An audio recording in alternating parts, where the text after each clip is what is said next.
Support for Elwood City Limits is brought to you by Facebook, Facebook.com/Elwood City Limits, Twitter, @ECL Podcast, Tumblr, ElwoodCityLimits.tumblr.com, and Gmail. ElwoodCityLimits@gmail.com. And from listeners like you. Thank you.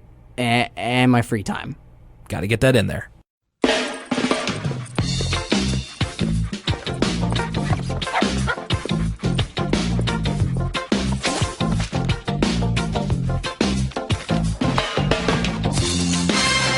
Well, Black Friday's over. Cyber Monday is just about ended. Oh, is this the podcast?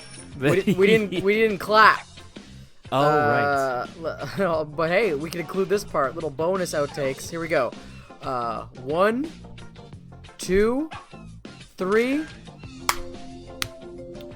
You know, like I did it without you there for a couple weeks, and I kept forgetting about the clap thing. So I just I didn't get used to it.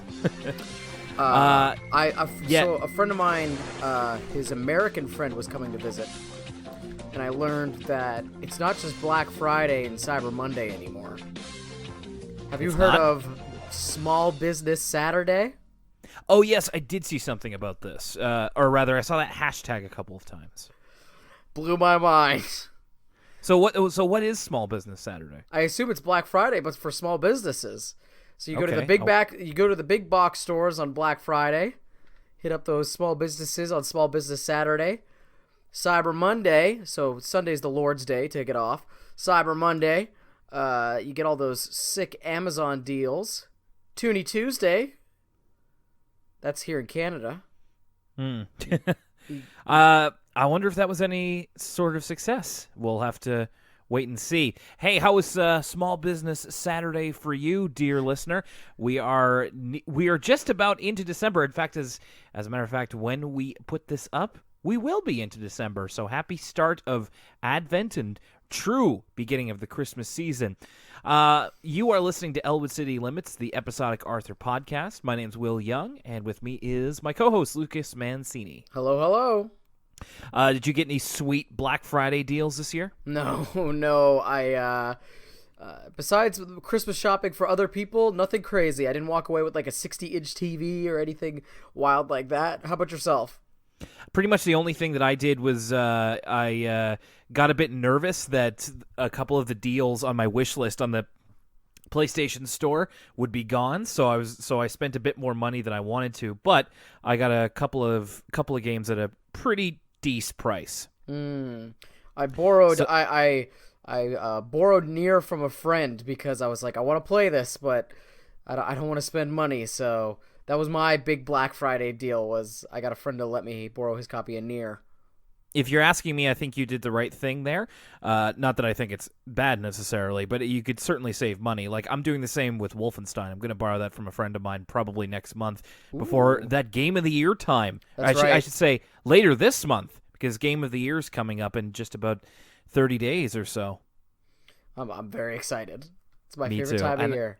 And I think this year I might actually be able to make something of a list, so I'm very excited for that as well. Well, right around the time that Black Friday hit us, before we get into our shenanigans here, I wanted to bring attention to something that was dropped on the internet. In fact, this happened over the weekend.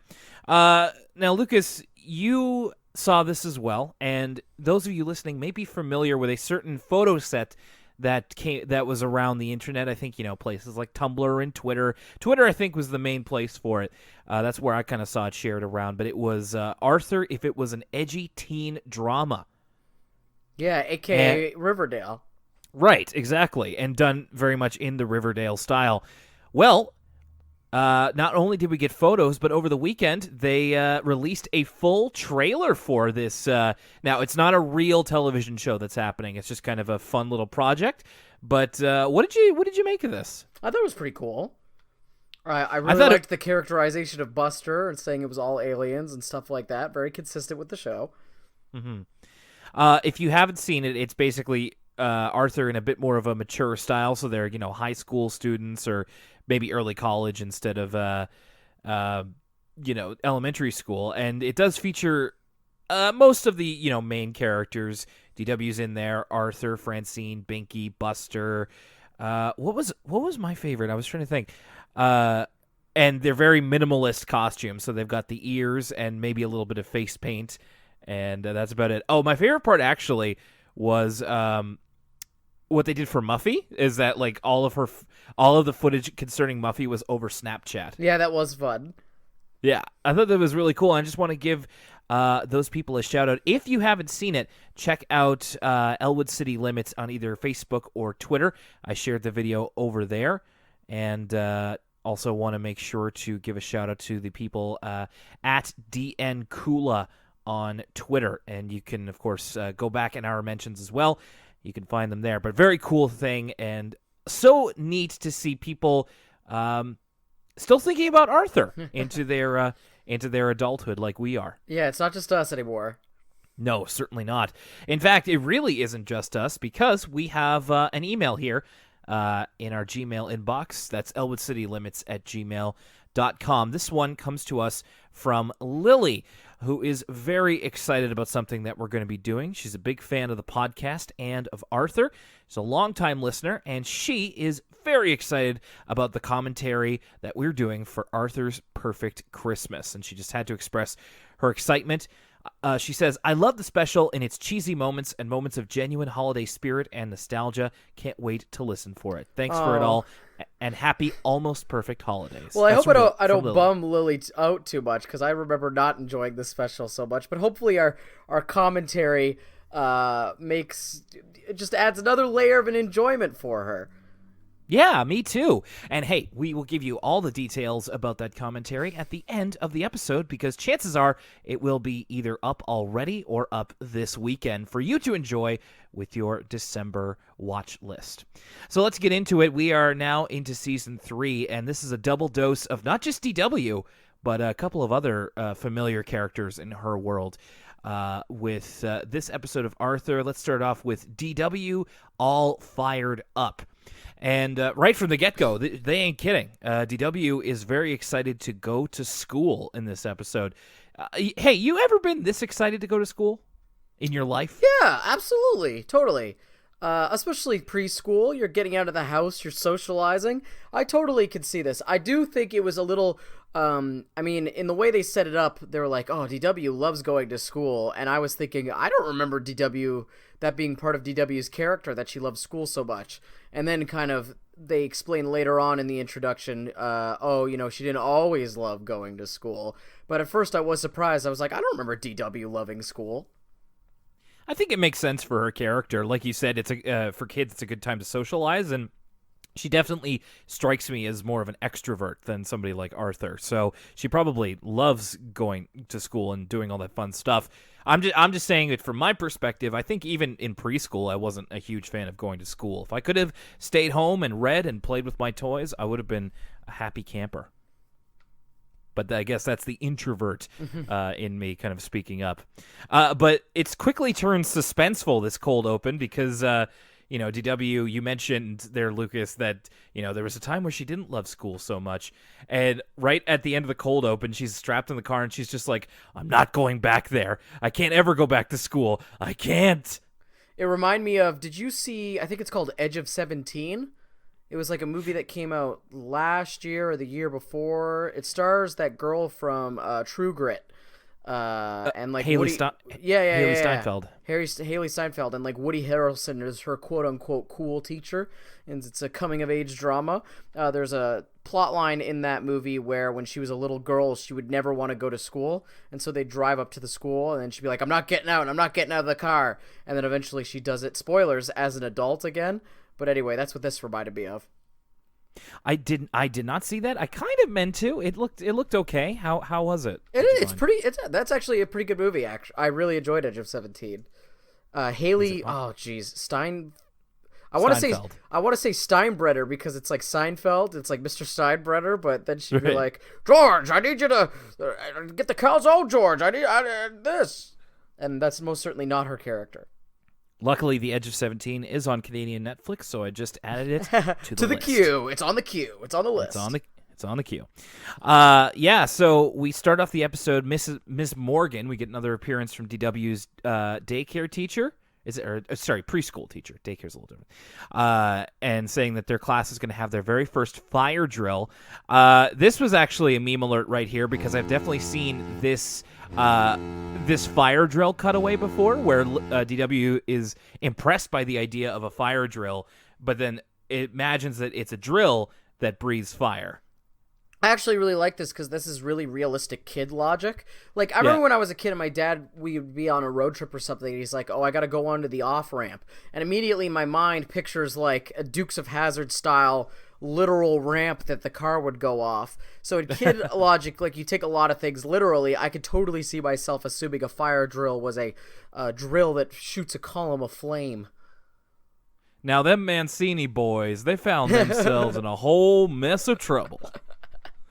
I don't know if I would have necessarily followed that logic, but I mean, for sure, it's, you hear fire drill, you don't exactly think of what it actually is, and I like how they had the tiny welding masks in DW's fantasy.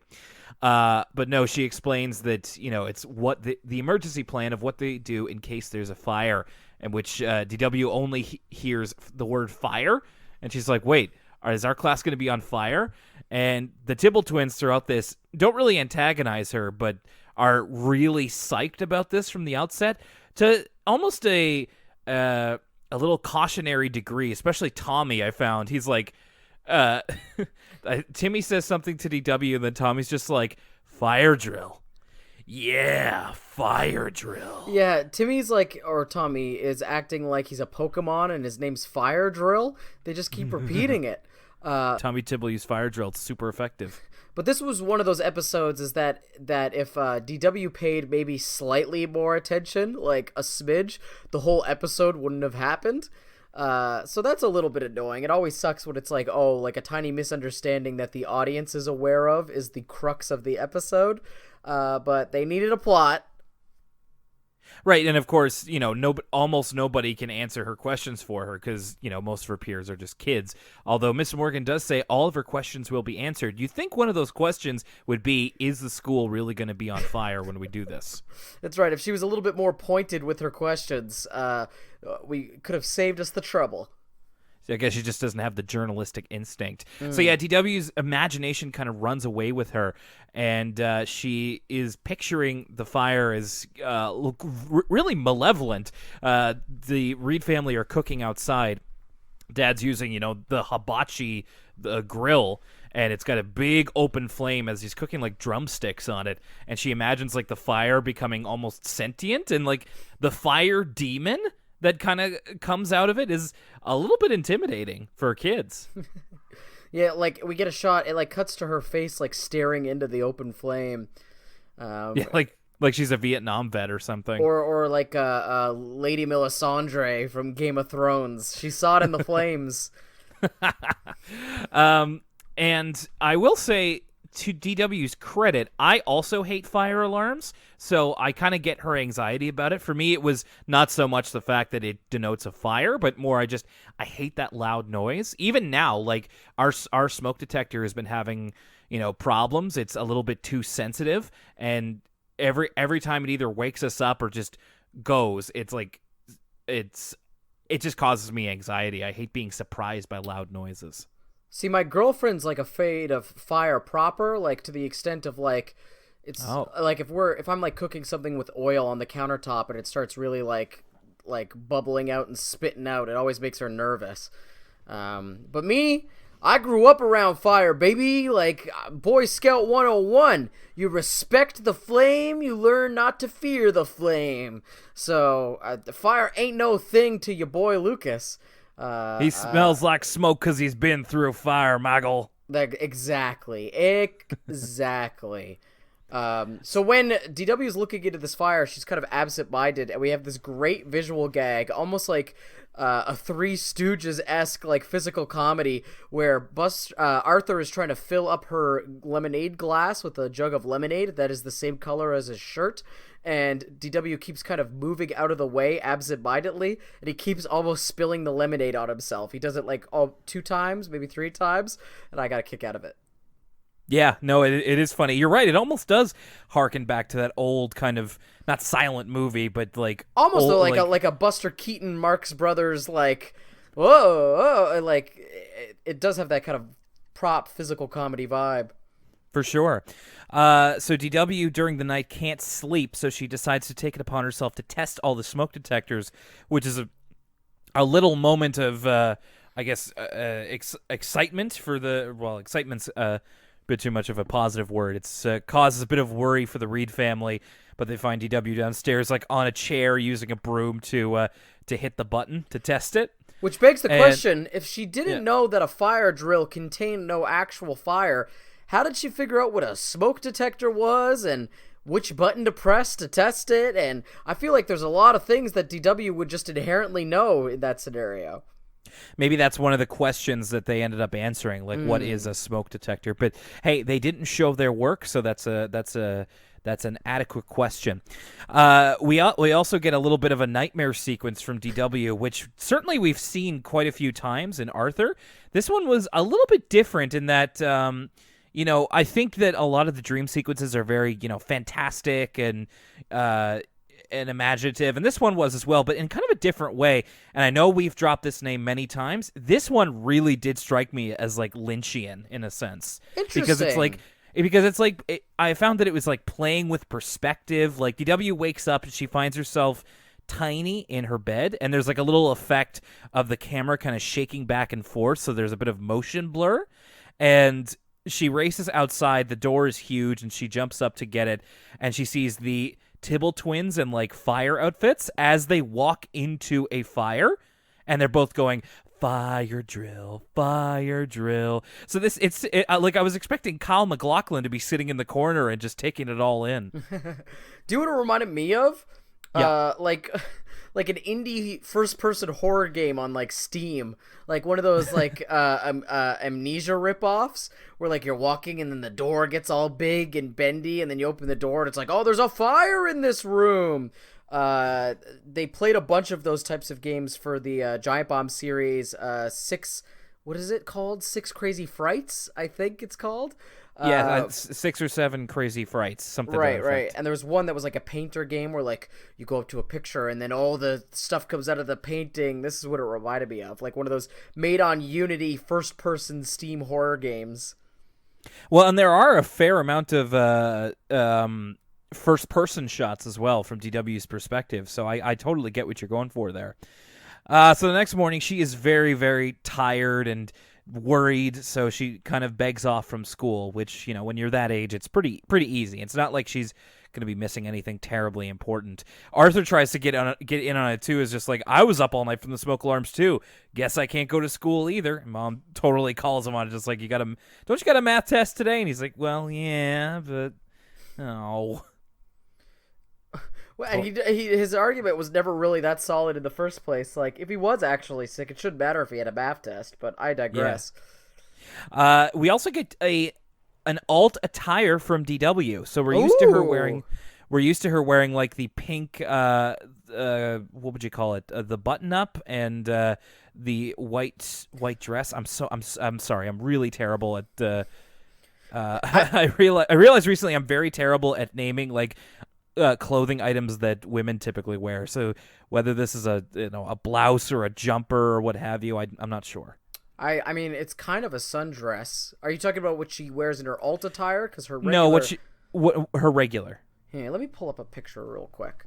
This is what we could do with the magic of the internet while we're recording. I could tell you what her alt attire is. It's like she's wearing a kind of peach-colored shirt and purple overalls with kind of miscolored pockets on them. So almost like she's going to go paint a house. So I don't know if there's a specific name for this outfit. If it is, please email and correct me. But she's got white leggings on. She's got like a white shirt and a pink dress. So it's like that shirt dress combo that's actually recently very much come back into style. You see that kind of style of thing at like an Urban Outfitters or something, where it's like the spaghetti strap dress over like a t-shirt. Yeah, I don't know if there's a name for this though. I would just call it like a pink sundress. Okay, works for me. Anyway, yeah, I don't know if we ever see this attire again, but it's interesting to denote that she's that's kind of her stay-at-home duds. Makes sense. Overalls, I don't know if you've ever partaken in, are very comfy. Probably only when I was DW's age. I haven't worn overalls in 20 years or so. She does see the Tibble twins coming home from school, and she asks them kind of in a roundabout way and then directly if there was a fire drill today, and they're just like, nope. And it's just like, I guess we didn't miss it after all. Nadine kind of shows up here and there in this episode too. So DW goes to school the next day, still trying to convince her mom that she's sick. Oh, this is a great line. Yeah, she just goes, I'm still sick. Look at my elbow. It's all wrinkly. Which, of course, your elbow's always wrinkly. Yeah. It is kind of weird, though. Like, I don't know. I never really thought about it until this Arthur episode. I guess I don't stare at my own elbows that often. They are indeed wrinkly. We get actually a succession of some good lines here. So, Mom asks her what's the matter and then finds out that DW is afraid of the fire drill. She offers to go in with her, but DW says that's okay. When she's in there, she's talking to Nadine, and she says, there she goes, the best mother I ever had. I may never see her again. I love it when DW has, like, gravitas for a situation that does not merit it whatsoever. Yeah, she tends to be hyperbolic. She also says, Nadine's like, why didn't you ask your mom to come with? And DW says something to the effect of, I didn't want her to have to deal with all this fire drill stuff. She's too nice. In fact, we find out later as Miss Morgan is explaining more kind of fire safety tips, she wonders where DW is, and she finds out that somebody points her out that she's staying outside the school but looking through the window, and she has a line here, do what you want to the school, but I will not be part of this insanity. Back at home, they finally figure out a way for her to get more comfortable with the idea of a fire drill. They give her her own firefighter hat, and a yellow whistle. So different than the one that she had, but sort of a little bit more cylindrical. Yeah, you would have thought they would have known better. DW and whistles don't mix. I wrote that down too. But yeah, so they give her these and name her the official fire warden of the Reed House. Another great line here. DW's like, I'm a warden now? Great. Back in your cell. And she points at Arthur, and Arthur's like, it's not that type of warden, DW. Arthur's like, Andy Dufresne crawled through... I don't remember the quote, but that's just for insert Shawshank joke here with DW as the warden. So it's DW's job to think up a fire escape plan and to get everything ready so that she has a modicum of control over the situation, which I think is a good idea. However, in her fire safety plan, which we see the Reed family running through, of course, with a lot of these, and I remember hearing this kind of semi-recently, like when you have a fire or an emergency situation, always pick a relatively close by meeting place for all the family to go to and make sure everybody knows where the meeting place is. So for them, it's a tree that's outside their house, and I gotta say, I think it's a little too close if the house was on fire. I mean, I didn't really notice this. I don't know, because when I did fire drills in high school, it was never really that far from the school you get outside. Right, but everybody just kind of lines up right next to the school. At least in that case, for me, I was in a brick building, so I imagine it would take quite and schools are usually pretty big, so I imagine that a fire may be able to be contained to at least one section. But I've just found I feel like the meeting place should be at least across the street just for safety. But that's just me. Arthur's dad's like, why don't we meet in my warehouse full of 8mm film stock? I've been collecting it for years. No! The basement full of 8mm film stock and oily rags. Yeah, that's right. It's where I keep my 8mm film stock next to my butane supply. You never know when we're going to need it. DW is also, again, taking it very seriously. She thinks that the bathroom's on fire when Arthur's taking a shower, but it's just steam. and she takes his wet towel and puts it around her head just so that she'll be protected no matter what. But Arthur reminds her that she'll catch a cold if she keeps that there for too long. Someone do a shot comparison of DW with the towel on her head and Steph Curry with the towel on his head. That's like a thing that NBA players do all the time when they like just put in some hard minutes on the court and they're benched. They'll they always put the big team towel on top of their head, and that's exactly what DW looks like, specifically with like the white Warriors colors. She looks just like Steph Curry. I got a huge kick out of it. I'll have to take a look for that myself. Arthur tries to calm her down, but he doesn't do a very good job, to be honest with you. He says, "I was really scared before my first fire drill too, but it was okay. Did that make you feel better?" And I'm just like, if you have to ask, then it usually doesn't work. And DW kind of comes back at him and just like, "But that was in the olden days when you were in preschool. Things have changed, Arthur." Which is a really funny line. Just the concept, the W has the concept of the olden days, like back in the day when Arthur was in preschool. What, like 4 years ago, 3 years ago? Yeah, back in the Cretaceous, practically. So DW can't stop focusing the next day at school on the fact that the fire drill, she feels like it's really going to happen. This is my favorite joke of the entire episode. This is a fantastic joke. This might be like one of the all-time best Arthur jokes. And I absolutely agree. Like, I had to pause the episode. I was laughing so hard. So there's several shots of her like doing something and staring at the clock as it goes on. And then after 3 times it goes back to her and she says, "Boy, I sure wish I could tell time." That's just like, Arthur or not, that's just like a solid joke. Like, yeah, good on them. And see, the joke the place that I associate that joke with is there's a very similar one in Futurama, in the episode where the ship becomes sentient and it's trying to read 2 characters' lips. Like it's like the shot from 2001. Oh, it's like a 2001 parody. Yeah, and she keeps looking back and forth to each of them and just like, "Oh, if only I knew how to read lips." But I think Arthur actually got to that joke first. Wow. So, but it is really funny. And like, I can't believe that I never noticed that joke until watching it just now. So kudos to them.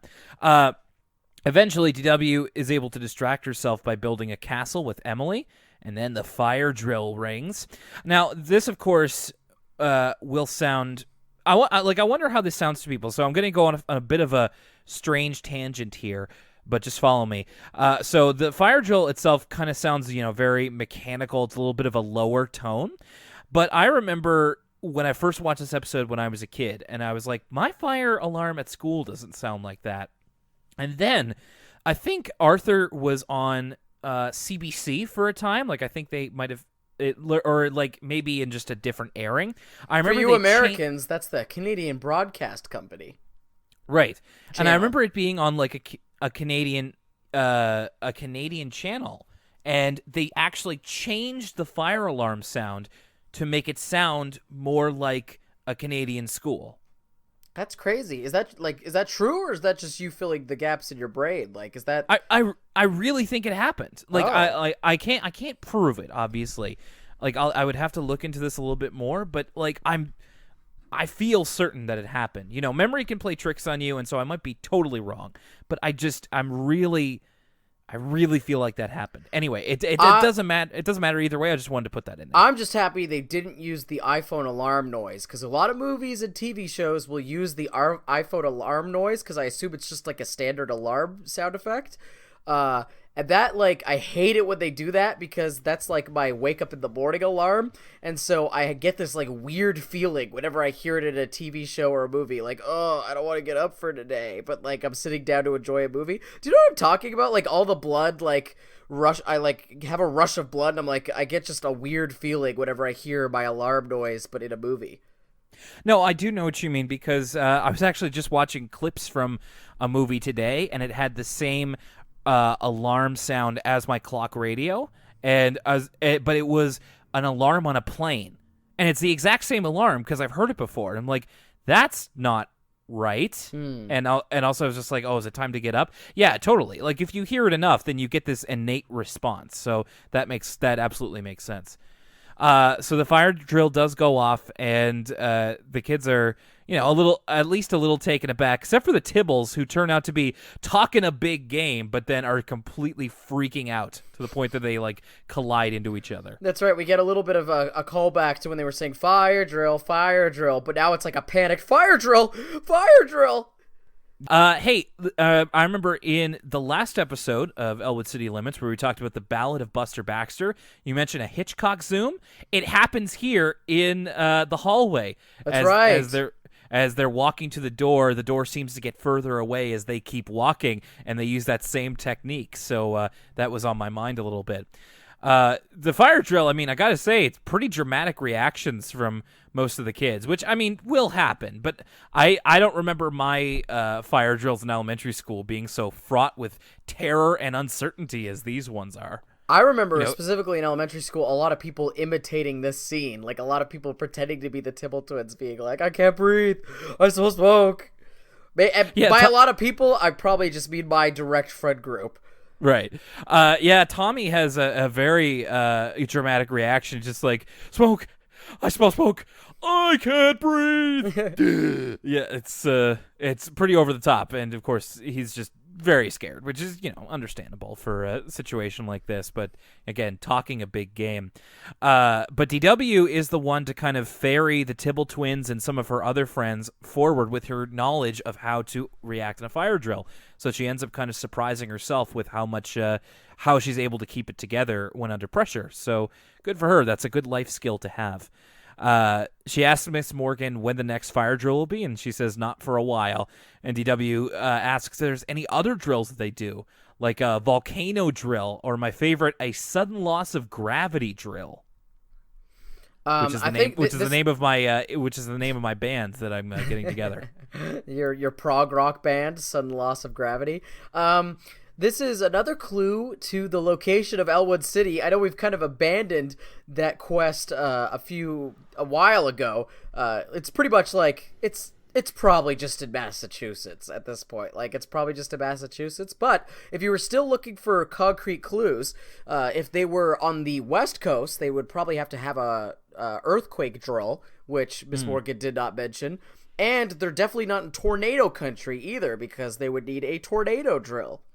That's right. I think we have determined, the general area and all that sort of thing. But yeah, we're still looking for exact coordinates here. So if that's your thing, get on it. And then, of course, the episode ends with DW going back home, and she got through it just fine, and she has herself a freshly baked cookie. And now a word from us kids? No, a word from my new favorite character and best friend, Firefighter Scott from Beantown. And now a word from me, Firefighter Scott. Straight out of Boston, it's Mark Wahlberg's latest performance as Firefighter Scott. I'm Firefighter Scott from Beantown. These are my fire pants I wear to fires. I wear these to the fires. When I chat in on some chatter, hey kids, if you see me, don't be scared. All right? Let me tell you something about Tom Brady. Tom Brady's a god. He's a god. Firefighter Scott. Yeah. I love him. I love his mullet. I love how excited he is to tell the kids that if you see him wear his mask on, don't run away. I love his supervisor who's like, yes, Firefighter Scott, who has zero accent and is like, Firefighter Scott, we need you to walk towards if you see a firefighter. I love how awestruck the kids are by the fact that the fire truck's ladder goes up and they all clap and applaud. His supervisor did have a slight Boston accent, but it was not near cartoonish levels like Firefighter Scott was. Firefighter Scott. That was the first thing I wrote down was FYA FIGHTA space capital SCWOTT. Firefighter Scott. Every time I wrote down fire, I wrote it down FAHRS. Yeah, no, it's the kids, it's local Boston kids, no doubt about that, going to a fire station, which is cool because I don't think I ever got to visit a fire station when I was little. I definitely did, and I don't remember if they still had the poles or not. I feel like the poles are like, come on, guys, we have elevators. How fast could you possibly need to get downstairs? I know you need to be in a hurry, but I can't imagine a lot of fire departments still have the poles. That just seems nuts. You know, I have a friend who's a volunteer firefighter. I should have asked him that, but that when I was little, I realized that I couldn't be a firefighter because I can't slide down a pole. I'm sure they train you, Will. I don't think that's like, can't slide down a pole? Can't be a firefighter, sorry.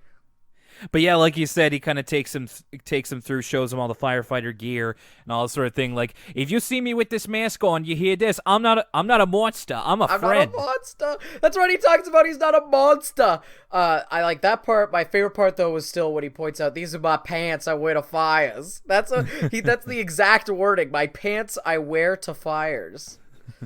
And you got to feel my hand here, because when I'm trying to reach for you, you got to know what my hand feels like. Yeah. Yeah, no, this is great, and this is it's not even a word from us kids. We never hear the word now from words to us kids. It's literally introduced as, and now a word from me, Firefighter Scott. Yeah, you weren't kidding. No, it's tremendous, and it's a nice little piece of Bostonia to take along with us. So I thought you were getting around to it's just like, yeah, we know where Elwood City is because, of course, WGBH Boston, and so you figured it would be somewhere around there, and of course this is as Boston as it gets, baby. I wonder if Firefighter Scott retired or not. Yeah, I got my pension. I've been putting in my I don't remember the name of the form. Anyway. I don't know if I could take more Firefighter Scott, so let's move on. And now back to Arthur. All right, so our second half of the episode concerns, again, DW and the Tibble twins with I'd Rather Read It Myself. Arthur introduces this episode talking about how, DW sometimes drives him crazy, but the one who drives DW crazy is the Tibble twins, which I thought was kind of interesting because you've got, DW is the hard counter for Arthur, the Tibble twins are the counter for DW, and Arthur is the counter for the Tibble twins. So we have kind of like a Fire Emblem triangle that we've just filled out. The Arthur weapons triangle? Yes, there you go. So we have ourselves the Arthur weapons triangle.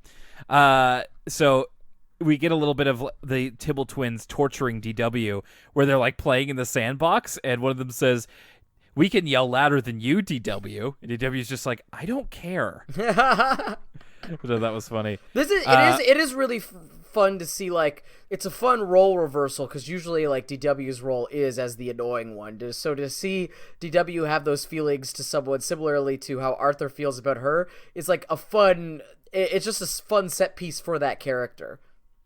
We also get the first of two different transitions in this episode. It's like a rolling Tibble head with an accompanying laugh, which thankfully doesn't stick around too long. But again, if you're not a fan of the Tibble twins, there's a lot of them to go around in this episode. And so they are talking about how they learned to do things before she did, like ride a two-wheeler and tell time, which right, I also... Great callback. Yeah, this is funny, the telling time thing, because the clock's at, like, I don't know, 5 after 4 or something, and DW says, "What time is it?" And one of them says, "It's 11:12," and the other one just goes, "He's right." It's a perfect con that they pulled over. It's foolproof. It's flawless. Well, speaking of foolproof cons, they also cause bodily harm to one of our favorite Arthur characters when they set a tiger trap. What is it called? What is the place it's from? A Burmese tiger trap. Right, a Burmese tiger trap for Mr. Haney. And this is, I don't know if you already had a pick for the screen grab for the cover of the episode, but it has to be this brief shot of Mr. Haney sitting in this, like, 6-foot hole, holding a peanut butter cup, smiling in this tiger trap. All right, that I can do for you. Yeah, so they set up a trap to lure a tiger. Now, this is probably their most dangerous prank or, like, stunt yet. And, Mrs. Tibble asked, "Did you boys ask permission to dig this hole?" And I'm just thinking, like, how did they dig that hole without her possibly knowing? It would have taken hours for those two little boys to dig a hole.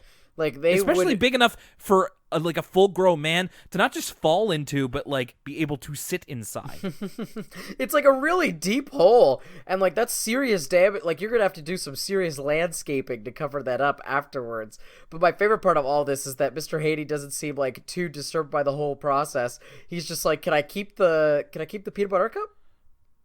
Actually, yeah, it would take a lot to cover that up, and we get that in the very next scene. There's a couple of really like quick jokes in succession here, which I want to point them out in turn. So first of all, there's DW. She is reading like up. She's like how would you describe the position that she's in reading this book? I don't remember what this is. Her head's on the floor on a pillow, and she's like dangling off the couch. You know what I mean? Oh, okay. And she's reading a book, but she's reading it upside down and then turns it right side up. And it's just funny because she can't read, so it doesn't matter which way that she's reading it.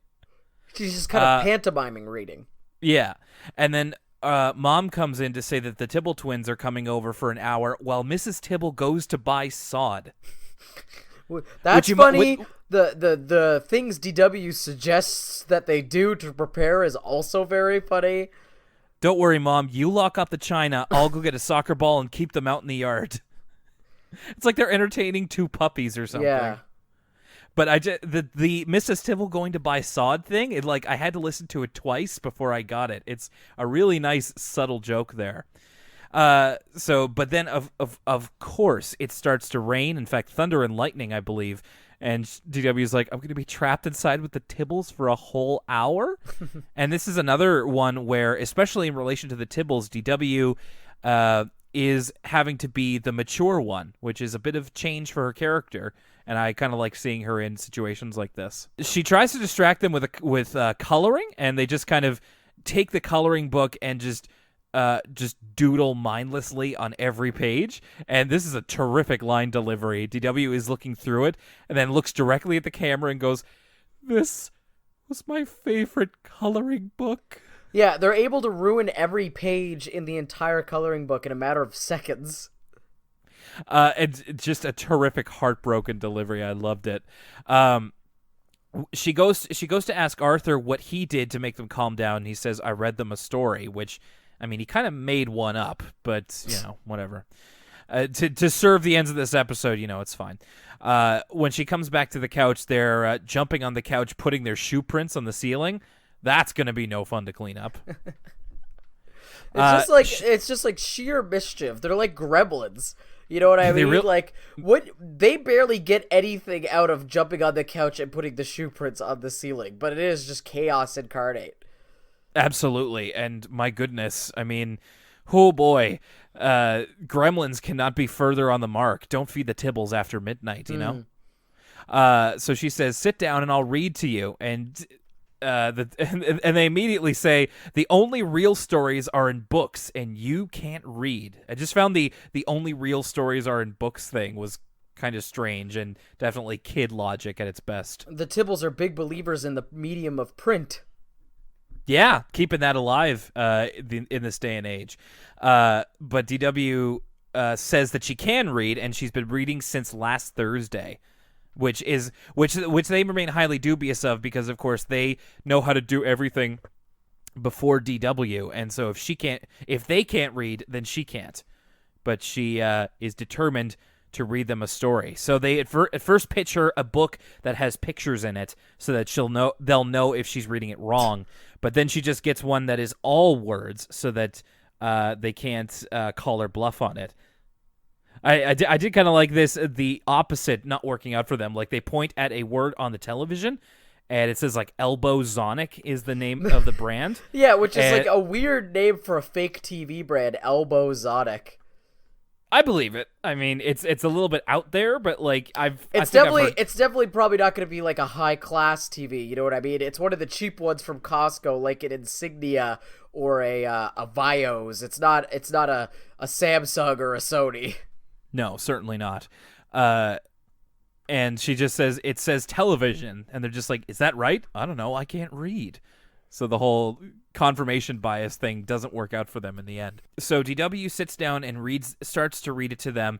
These are the adventures of a smart, great, perfect girl named BW. And of course, again, the Tybalt's not as smart as they think they are.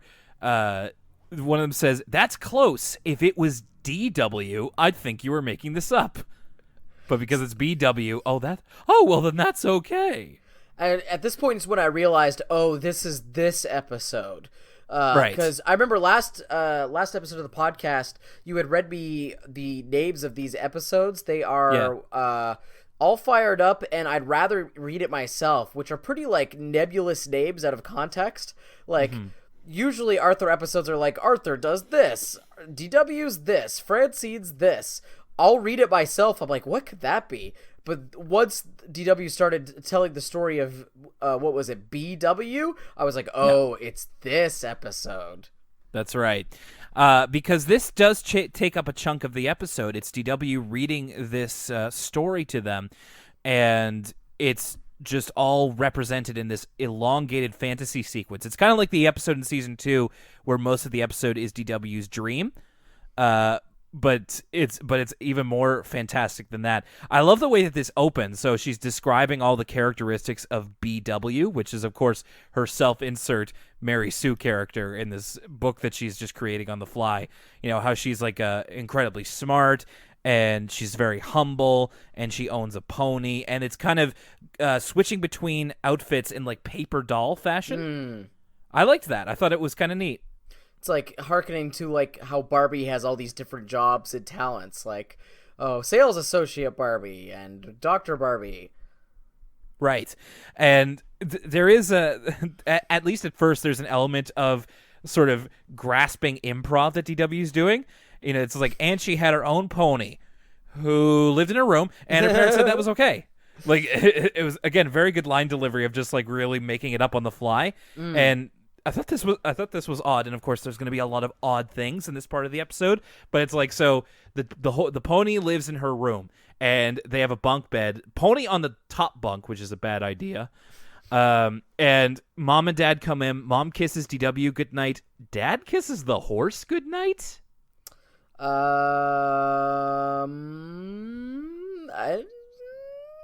less said about that, the better, I guess. All right, well then let's move on. Just wanted to make sure I pointed that out because it was. I'll tell you what. I'm glad you did because I didn't notice that, and if I had, I would have said something. So the villain of this piece is BW's evil big brother, who of course is Arthur, but she never names him. Who is not just a big brother, but he's a big brother mecha transforbalizer, and we see Arthur outside of the house, transforming into different kind of machines. Essentially, it's like he's a transformer. So it's like there's a robotic version of him, there's a plane version, a helicopter, and then like a flying soup can. No, it's a lima bean can. Actually, it's a callback. Oh, yes. Okay. So almost every, and we're probably going to get into this, there's almost too many to name, but every single facet of DW's essentially fan fiction that she tells the Tybalt twins are references to other Arthur episodes. It starts with the pony in her room, but it continues with Arthur is a lima bean can, in reference to the lima bean can that cut him. And I like that because that's making us assume that of all the things he could transform into, that's the most powerful. That's a great catch. Like it's not all subtle references, but that is a good one. I totally forgot about the lima beans can, so I missed that myself. DW also mentions that Arthur has his own evil partner in crime, Bus Trantor, which is wow. I've always wondered this. Is it Bus Trantor or Bus Transzord? Bus Trantor, because this is a reference and a half here. So Bus Trantor is the hungry robot, and he gets his own theme song, which is modeled after, and of course the name is meant to be just like Gigantor, which was a children's cartoon. Here, I'm just gonna look it up, make sure I don't get anything wrong. Essentially, it was an anime that was dubbed over here in North America. It's an American adaptation of the anime version of Tetsujin 28 Go, which is which is a manga, and then it was an anime. But over here, it was called Gigantor. And is the song like themed to Gigantor similar to this song? It is. Here, I'll play a little bit of it right here. Gigantor, Gigantor, Gigantor, Gigantor, the space-age robot. Is at your command, Gigantor, the space-age robot. His power is in your hand. Yeah, it has that same kind of, Gigantor, and they do that same sort of thing with Bustrantor. I'm looking at pictures of him now. I've never heard of this, Will, and he looks very similar to Buster's model in the Arthur episode. My goodness, I had no idea. Someone must be like an old anime fan on the either writing or animation staff, because we already had a reference to Astro Boy. Or at least the writer of Astro Boy, and then this is like yet another anime reference. Yeah, for real. It's such a deep pull that I imagine a lot of our younger listeners didn't even realize it was a reference. I didn't. So Bustrantor, in this little aside, breaks into a grocery store and starts eating everything. And one of the lyrics in the song is, Bustrantor, the hungry robot, likes veggies more than meat. Which I wouldn't have necessarily guessed. I figured Buster was more of a meat eater, but maybe that's to do with the fact that he is a rabbit. And it rhymes with he just wants to eat. Yes, that is very true. Bustrantor and Arthur steal the world's most valuable snowball, which Another of reference. Course there's just a couple of shots here that are definitely using stock footage from the first season, like the one of DW finding the snowball is gone, but then it just goes to her saying, "They won't get away with this." And we get a second of two transitions, which is the spinning BW logo, much like the old Batman TV show. You're right in saying that, keeping track of the references is almost a full-time job with this episode. BW has her own, sky car, or no, she has her own, jet-powered car, and it can teleport thanks to Walter Deer, who is in sort of like a command central role. So we get to see him for a bit of a vocal cameo. I love the DW's metafiction. You could have a whole separate Arthur show that just took place in DW's imagination, with Walter at the home base and BW on the hunt with these with the Bustrantor characters. I don't know, this whole, even though this is all pretty much references to things that have happened in past Arthur episodes, there is a logical consistency to the story, which I enjoy. Yeah, it's cool. And again, more callbacks as BW invades their hideout, which of course is a souped-up version of the treehouse. And there's all kinds of balance beams around there. So she's using a grappling hook, but then has to make a quick escape, and she does a perfect combo on the balance beam. And then, so since this is DW's self-insert kind of fan fiction here, she's able to do this. And Arthur says, "Nobody's that good on a balance beam." It's funny because a lot of these references are actually references to things that happened in Season 1, not Season 2. Because some of these, I had to think for a moment, and I was like, wow, what is this a reference to? And it was Episode 3, Episode 4 of Season 1. They take it back. And then she gets away from them. Her car produces a bicycle, which has training wheels on it, which, of course, was a big thing for DW in the first season, like you said. But then, they're saying, she can't get away. She can't even ride a two-wheeler. And then the training wheels fall off, and she can ride a two-wheeler. And then those wheels fall off, and she starts flying. And Arthur says, not only can she ride a two-wheeler, she can ride a no-wheeler. Which is a great line. And then she's riding it over a lake which they said had no octopuses, but actually is infested with thousands of octopuses. Yeah, and all of their tentacles kind of come up, and she's able to navigate through them, whereas Arthur and Bustrantor are waylaid by them. So again, reference to the DW not wanting to swim at the beach in that early episode because she was scared there'd be an octopus. That's right.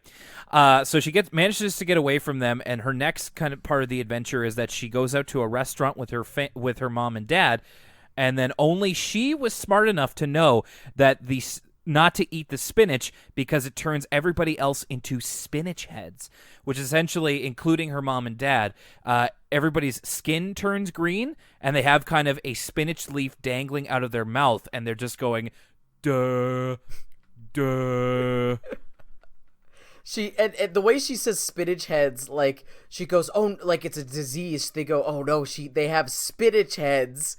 Like they don't turn into spinach heads. Like spinach heads is an affliction affecting them. The whole thing is just kind of morbid and strange. Yeah, it's kind of creepy. Like they essentially become zombies. Like later on in the episode, as the progression worsens, like they actually grow spinach leaves out of which their I thought ears. was a great detail that they start to like grow spinach leaves over time. Yeah, it reminded me of The Last of Us a little bit with the spores and everything. So the only thing that can cure spinach is the power ring of power, which she knows is being used at her Aunt Lucy's wedding. Of course, a callback to when DW was the ring bearer in the wedding episode. And we actually talk about reusing footage. I think this is reused footage of the ring falling down the organ. Yes. But the voiceover has changed in that, again, DW, always the hyperbolic, says she grabbed the ring before it fell to the center of the earth. Yeah, she reaches inside the organ and manages to get it. But she can't use the power ring of power because it only works when it is in tandem with the magic blankie, which DW realizes she's lost. Yet again, another reference. So I need your help with this, Will. What was the blankie episode? I know DW's blankie is a thing, but I don't remember watching an episode that was like talking about DW's blankie yet. Oh, we definitely did. It was back in the first season where she lost her blankie and they looked everywhere for it at like the car wash and the sugar bowl. Oh, okay. And then it was in the wash. Yes. Okay, So I remember now. Maybe not the most memorable episode. But like I said, like a lot of these callbacks aren't from season 2; they're from way back, season 1. It has been a while since we've talked about those episodes. In total fairness, and they realize that the magic blankie is at the super confusing all-in-one mart, which is, as you may remember, DW got lost in. In fact, you know, she is also with Nadine, who is a secret agent so secret nobody else knew she existed. That's right. And no one else has even seen her. That's right. And they are running through all-in-one mart, and Nadine says, "We're lost." And DW goes, "We're not lost." And then again, kind of beating Arrested Development to the punch. I was just going to say, wait, insert Ron Howard voice. DW, who is reading the book, says, "They were lost, possibly forever." It's a real, we're going to do this. They weren't sort of thing. And they managed to find not just the blankie, but DW's snowball, which is in the freezer section, points the way out. She sees her blankie in Crazy Bus, which is being driven by Pickles the Clown. And we actually get a Crazy Bus heel turn here, because it turns out that it's not Crazy Bus, it's Arthur in disguise. He's transformed into the visage of Crazy Bus. It makes you wonder, because you always think about, like, if someone was in, I think that's like an old Robot Chicken joke or something, like if someone was in a Transformer as they transformed, they'd get all squished. So I'm happy that like Arthur doesn't go straight from Crazy Bus into his robot form. He's got like a cage middle ground. So like at least DW wasn't like squished in the Crazy Bus. But there is almost like a Cat Bus vibe to see like a life-size Crazy Bus with the face. Yeah, it's bigger than I thought it would be. But again, this is kind of the most realized it's ever been. So Arthur kind of has her in his clutches, but then Spanky, DW's faithful eagle, comes to this, makes the scene like a streak of bird, she says. And Spanky, who is like a gigantic American bald eagle, presses a button on Arthur's chest, which, as you said, defaults to a cage in which Arthur and Bustrantor end up trapped in. It's like a canary cage. Why that's there, I mean, it's best not to question it. But unfortunately, Spanky, and this is a bit out of nowhere, Spanky sacrificed himself to save BW. His heart was too big. Yeah, Spanky like lands on his like perch and is totally fine, and then falls to his death. Like he took a heart attack or something. Exactly, yes. Because his heart was too big. The opposite of Grinch syndrome. in large part. But then this leads to what I may be so bold as to say is a top 10 Arthur moment. We mentioned in the episode in season 2 where Arthur and DW meet the president that That's right. You know, they model the president after Bill Clinton. Slick and so Willie's return. I almost got up and cheered. I was like, Spanky's back. The whole what else could they possibly bring back for this like cavalcade of Arthur inside jokes? I was not expecting for them to bring back Slick Willie. Absolutely, and he is there saluting saluting Spanky in like a tribute. They put a statue of him on top of the Washington Monument, and we get him actually shedding tears over it. It's great. It's in the Bill Clinton imitation voice of just, Spanky was the bravest, boldest, best bird. It was so good. It is so good. And that's kind of where the story essentially ends, because as the Tibbles are listening and they're like in rapture, they're in tears over Spanky's sacrifice. That's the thing they're really upset over, is like Spanky's last minute Deus Ex Machina sacrifice, which I kind of thought funny because it's like, wow, you guys are that invested in Spanky? You barely met him. And so then it's time for them to go home, but they had such a great time that they ask Arthur if they can borrow the book, which DW almost stops them, but then they manage to get away before she can say anything.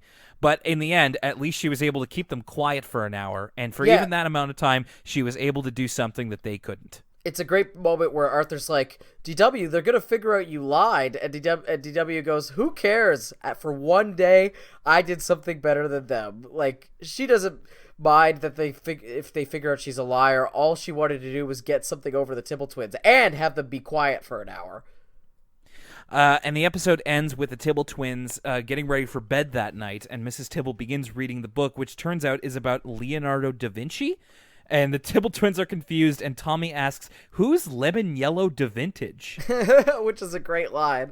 And she says, but this book is about Leonardo da Vinci, not about BW.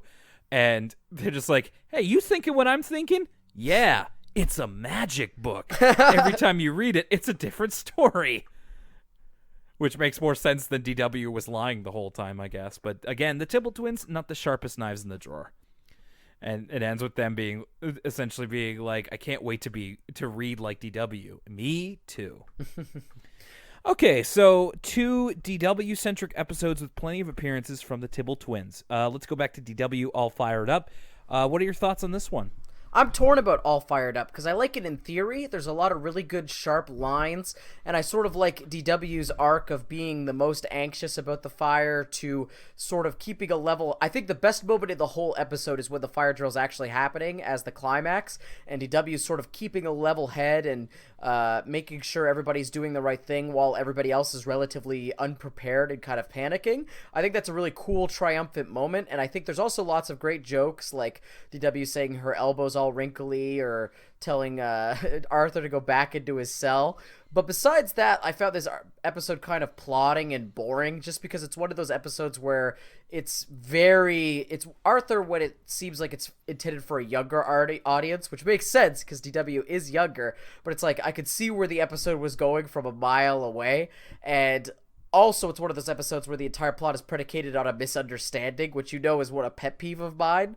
So I didn't really enjoy watching it. It's one of the ones where I had more fun talking about it than watching it. It's one that I probably wouldn't watch again, but I can't say it was bad or anything, just not my cup of tea. I totally agree with you, and I was just thinking that, like we've said before, that Arthur has done a couple episodes where it's kind of nakedly an episode that is meant to be like sending a message. And usually the best Arthur episodes are the ones that kind of weave that into the narrative and don't make it so obvious. This one seemed like, really a PSA on fire safety, which is not true. bad. They do go completely through the stop, drop, and roll. And I had forgotten the tip about the wet towel. Which, again, like, it's not a bad thing. It's just, it doesn't hold up for an older audience. So for young kids, it's fine. And there's even, like we said, there's some really good lines in here, and I think it's a fine DW episode, but it just doesn't hold a lot. Again, I don't mean to take away all your points or anything, but I wouldn't really be watching this one again. But I definitely didn't hate it. It was just kind of there. You could tell, I didn't have very notes about it, and that's always a sign that, an episode's fairly simplistic. Well, we don't, and that's not necessarily a bad thing. There's good, simple episodes, but you could always tell, with the episodes where we don't really talk about it that much, or it doesn't take us long to go through the plot, that it's sort of trying to do something different. That's right. And I didn't have very many notes about it either. Now, as it goes for I'd rather read it myself, I liked this episode. I wouldn't say that I loved it, but I really appreciate it. Just talking about it and seeing all of the stuff that not only I wrote down of all the references to Arthur lore, but all the stuff that I missed. There's even more than I even really realized. I wouldn't be surprised if there's a couple that we both missed. But I think it's a neat idea, and the whole meat of the episode is this story that DW does, and it's really rewarding as somebody who's watched all of the Arthur episodes, especially recently, to see this kind of continuity in place, and again the lore of DW's side of things. And I just thought it was very creative. I thought it was funny, very funny at times. And this is a good one. Me and you are sharing a brain today, because I totally agree. I wonder how well this episode works if you're not watching the show like we are. I think we have the benefit of watching the show in linear episodic order, so this stuff really hits home with us and works from seeing all these references play out. Watching the show in syndication, I don't know if this episode works as well, but we watched it the way we watched it, and I loved it. I love it when Arthur references itself, like I say time and time again. Every time DW Snowball comes up or something like that, it makes the Arthur world seem super well realized and realistic, because in real life you reference things that happened in the past. So instead of being just any old story a week kind of cartoon, when it references itself, it just makes the Arthur world seem all the more real. But it's not just references, it's really creative in the way it does it. Everything makes sense from DW's perspective. So instead of just DW referencing that she was on the balance beam once, she's in her imagination perfect on the balance beam, in reference to she didn't immediately take to being on the balance beam because you have to practice for years and years, and so she kind of fell out of interest with gymnastics. In this episode, she's a balance beam savant almost instantly. So all the logic in the dream sequence or the story sequence rather makes perfect sense because DW is the one telling it. I'll also say that the framing device for this episode is really creative too. Like we said earlier, I like seeing DW as the voice of reason when put up next to the Temple Twins. That's just a fun pairing of characters. So I really enjoyed the out of imagination stuff as well. Just overall a really, really entertaining episode. Almost the opposite of Fire Drill in that I would definitely go back and watch this one again. For sure. Great. Glad that we're of two minds. That's actually sometimes a little bit rare. But what do you think? Did you enjoy this pack of DW stories, or do you feel a bit differently? There are ways that you can let us know exactly what you think, and I'll tell them to you right now. We are on social media, facebook.com/Elwood City Limits. Thank you for the recent reviews over there, and for the mentions in the I looked at our mentions there, and I saw that there have been a couple people spreading the word, which we really appreciate. Share this episode with your friends or anybody you think might like us. At ECL Podcast on Twitter. On Tumblr, elwoodcitylimits.tumblr.com. And yes, we do accept asks as well. If you'd like to send us an email, just like Lily did, thank you very much, Lily, elwoodcitylimits@gmail.com. Finally, we are on the following platforms. Apple Podcasts, give us a subscribe and rate and review us as well, if you please. We are on the Google Play Store. Rate us over there. And we are also at elwoodcitylimits.libsyn.com. And finally, as I know I said finally twice, but this is really the final thing. So starting this week, you will be able to listen to our very first commentary of Arthur's Perfect Christmas. Now, at this point in the week, still have to get a few things ironed out, So I will say that if you go to one of our social media pages, be that the Facebook, the Twitter, or the Tumblr, you will be able to find the post giving you all the information on how you can listen to the commentary, and you can sync it up. There is a YouTube video of Arthur's Perfect Christmas, or maybe you have it on DVD, or you're watching it another way. You can sync it up and watch it with Lucas and I. It's like we're in the room right next to you, and share a little bit of the holidays with your two pals here at Elwood City Limits. I really hope that you enjoy it, and thank you very much. One last thing that I'll say before I forget, and I won't bring this up every time. I just wanted to point this out now that we're into the holidays. If you're feeling generous, if you go to elwoodcitylimits.libsyn.com, there's a little button under the Facebook widget there, and it says Donate. If you ever feel generous and would like to donate to the podcast, we would greatly appreciate it. That said, don't feel like you need to. Elwood City Limits is free, and I plan to keep it that way. But if the spirit of the season strikes you and you want to give thanks to Lucas and I, then feel free to do so. That is the way that I would suggest you do so, as well as getting in touch with us. That is as good as gold as well. Think of it as a gift for us giving you all this sweet, sweet free content. And that'll be continuing as we go on into December. I don't have an advent calendar this year. That kind of bums me out. I have to either buy my own or go without. Oh, buddy, you know I got those advent calendars on decky. Sharon, your girl, always hooks me up with the advent calendar. Also, if you're looking for a David's Tea advent calendar, give me a ring, because I also have plenty of those. Well, next week or next time that you hear from us, we're going to be continuing on into Arthur Season 3. We're going to be looking at Arthur Goes Crosswire and Sue Ellen and the Brainosaurus. Ooh, dinosaurs. All right, so until next time, continue to have a Merry Christmas season and a happy holiday time. My name's Will Young for Lucas Mancini. Oh, shoot. Let me see. There was one that I was thinking of. There's like a bunch of good lines in this episode. It's hard to pick. I know. You know what? Here's the one I'm going with. A word from me, Firefighter Scott. For Lucas Mancini and for Firefighter Scott, that's it for Elwood City Limits this week. Check out our commentary, and we'll see you next time.